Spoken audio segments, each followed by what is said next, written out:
Bonjour. Aujourd'hui, on va traduire un urgent message Fleeing the Mark of the Beast. Donc, on n'est pas capable de s'attaquer à eux. Donc, je commence par une petite introduction. La tempête est ici. Yoshua a choisi ce moment pour venir chez toi. La révélation est à toutes les églises. Cette révélation est dans le chapitre 2 et 3 de l'Apocalypse. Il reste à peine 1 ou 2 semaines pour que tout cela arrive, le quick of event, c'est-à-dire une suite d'événements sans précédent dont plus personne ne pourra échapper. Tsunami, tremblement de terre, puis le règne total de la bête et la persécution. Voilà, alors ce qu'il faut savoir, c'est que en fait, il est temps de chercher à suivre Dieu de tout notre cœur, de toute notre âme, de tout notre esprit, de toutes nos forces, et de se protéger avec l'armure entière de Dieu. Ça, je crois qu'on l'a répété assez. Mais ce qu'il est temps de savoir, c'est les choses concrètes. Nous allons entrer dans le beast system, c'est-à-dire le règne de la bête, dès que l'accord des 7 ans, l'alliance de paix, sera proclamé et signé. Ce sera un règne d'entités non humaines. Donc, vous pouvez voir les vidéos de Kerry Ann et de James Mighty Cat et de Emmanuel ABT en français. Donc, ce que tu dois savoir, les programmes TV noient la voix de ton créateur. Donc, pour le moment, j'ai la télé et je peux en témoigner. Et Jésus ajoute, tu ne peux pas attendre que je te libère de toutes tes angoisses, tes problèmes, si tu ne prends pas le temps de me parler, d'apprendre de moi. Donc, le message urgent que je traduis, il est du 19 mai 2019. Il vient de Praise Jesus King and Savior et il dure 13 minutes. Si vous avez Internet et que vous connaissez l'anglais, écoutez-le. Sinon, je vous traduis. Ce sont des rêves prophétiques. Alors, donc, la personne dit, dans mon rêve, j'ai fait l'expérience d'une situation qui peut arriver à ceux qui doivent s'échapper du système de la bête. J'étais dans la peau ou le corps d'une personne quand je l'ai expérimenté. La première fois, la terreur a été placée par la puissance de la bête. Je m'évadais avec ma famille, nous faisions un voyage la nuit et d'une location, on bougeait vers une autre, de façon à éviter d'être pris. Peu importe où on voyageait, on se sentait toujours traqué, suivi par une puissance persuasivement agressive. Quelque chose qu'on faisait était sous surveillance. Donc, quoi qu'on faisait. La population, en ce temps, était dressée, prise par le jugement, et les premiers fruits de la moisson étaient déjà récoltés. Ce qui est encore possiblement visible était déjà pris. La marque de la bête les avait changés. Comme croyant, je savais ce que ça signifiait. Le Seigneur nous montrait ce qui arriverait si tu acceptais la marque, que tu puisses être fait immortel, tu ne deviendrais jamais malade, tu ne vieillirais pas, tu ne mourrais jamais, disait-il. Cependant, je savais que c'était un mensonge. C'était seulement pour amener autant de gens que possible à prendre la marque de la bête sans comprendre sûrement ce que ça signifiait.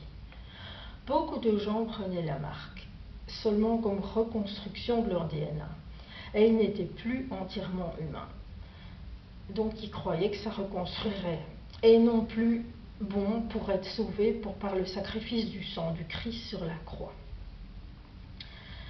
Ils faisaient partie du royaume de Satan et étaient plus robots qu'humains. Totalement contrôlés. Pardon. Et avec très peu d'émotions. Parce qu'ils ne pensaient plus par eux-mêmes. Ils faisaient seulement ce qui leur était dit de faire. La terreur pour moi était palpable, parce que j'étais blessée comme un animal. J'étais chassée comme un animal, et je sentais une grande peur, parce qu'il ne me semblait plus y avoir de chemin de sortie. du système technologique de surveillance. Quand ceux qui ont été envoyés me capturer, finalement, me prit, moi et ma famille, pardon, je savais que ces hommes allaient être forcés de me donner la marque, ou je mourrais si je refusais. Alors je me réveillais de mon rêve. Et toute notre famille devait se cacher du système aussi. On courut.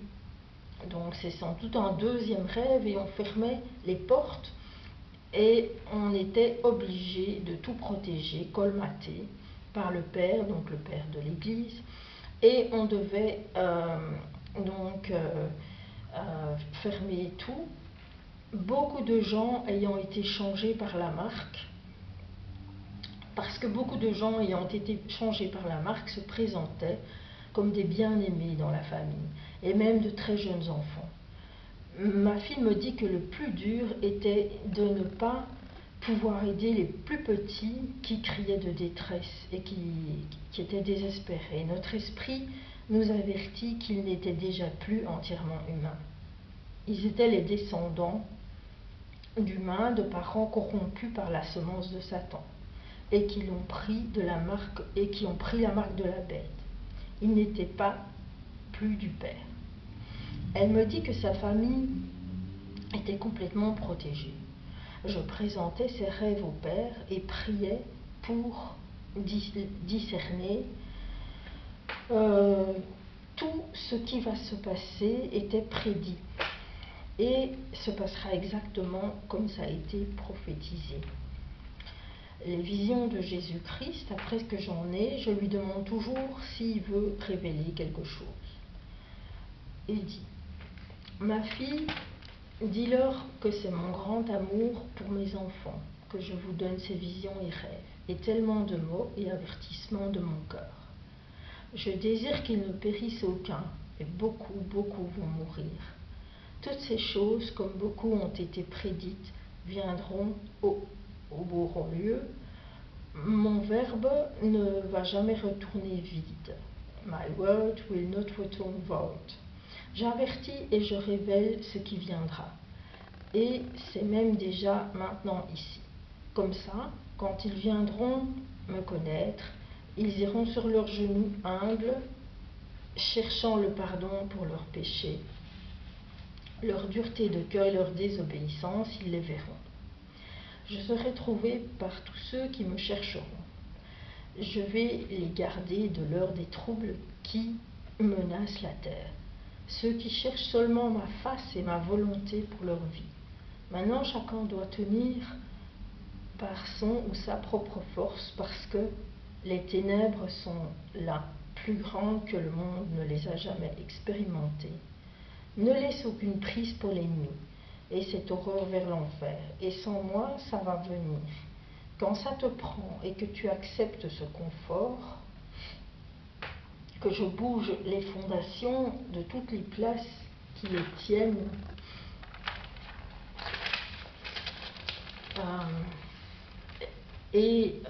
que j'aurai détruit toutes tes idoles, vers qui vas-tu te tourner? Avec mon nom, après que j'ai pris mes premiers fruits, certains vont se trouver dans la pire des situations désespérées de leur vie. Rien de ce que tu peux imaginer ne peut être comparé avec ce qui va se passer. Et rien de ce que tu peux faire ne pourra changer la situation dans laquelle tu te trouveras soudainement. C'est pourquoi je préviens depuis si longtemps que ton refuge ou place est moi, dit le Seigneur. Je suis le roc, la forteresse, ta haute tour et ta défense, dit le Seigneur. Personne d'autre ne peut et ne te sauvera. C'est vrai, et après que ces choses aient lieu, tu sauras alors que ce que j'ai dit et que mon verbe est vérité et vie, comme je l'ai donné pour t'éclairer, dit le Seigneur. Ceux qui restent, après que les premiers fruits aient été récoltés, ils seront chassés, persécutés comme jamais avant. Ils connaîtront famine, peste et guerre, dévastation, par orage et grand feu, et vont se retrouver à courir pour leur vie. Ces mots ne sont pas pour faire peur, mais plutôt pour faire tourner, vous faire tourner vers la repentance, vers une transformation radicale, de façon à vous amener à une conviction comme ça, vous continuerez à marcher et à être brisé après la destruction, et vous tiendrez. Ceux qui doivent s'enfuir et qui m'obéissent seront encore protégés, et je les approvisionnerai. S'ils ont vraiment un changement de cœur, ils ne seront pas seuls pour le refuge. Je ferai tout le possible pour ceux qui reposent sur moi qui me prennent comme seul refuge. À ceux qui insistent pour ne pas être pris par aucune technologie, Satan a les moyens de les traquer. Ma plus grande sœur et ma fille, il y a plusieurs années, sont cachées et et ceux qui donc se reposent sur moi auront des chances de devenir matures et d'augmenter leur relation avec moi avant que je retourne à nouveau pour d'autres. Mes avertissements crient fort. N'accepte pas la marque de la bête. Ne prends rien dans ton corps, dans ta tête ou dans ta main pour acheter ou vendre ou faire des affaires. En faisant ça, tout ton DNA serait altéré, restructuré, reprogrammé. Tu ne serais plus humain du tout et tu ne m'appartiendrais pas, dit Dieu. Beaucoup qui se disent du Christ à ce point et refusent la marque seront martyrisés. Mais c'est un grand honneur pour ceux qui souffrent de sauver pour son nom, de souffrir pour son nom. Une fois la marque prise, ceux qui prennent la marque seront pris par l'ennemi pour chasser ceux qui n'ont pas pris la marque. Ils les traqueront. Ce programme fera ou rendra les gens différents, plus du tout normaux. Leur forme apparente sera la même. C'est pourquoi ils utiliseront ceux que vous connaissez pour vous capturer ou ceux que vous aimez pour vous capturer. C'est impératif que vous sachiez ces choses avant qu'elles n'arrivent.